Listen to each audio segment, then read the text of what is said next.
Hello viewers, so this is my BMW 320i E36 and I'm going to show you how to replace the boot of the gear stick. Okay, so as you can see, this is already broken.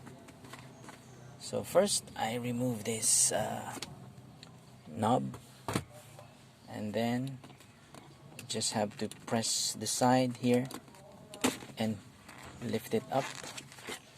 That's it.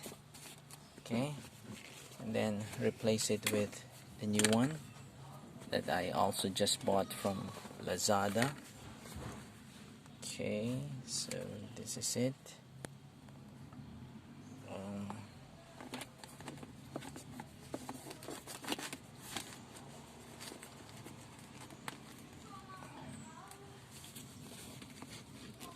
Wait, I think I need to remove this part.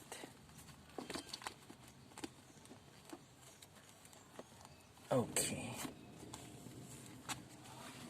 Yeah, I need to remove this first.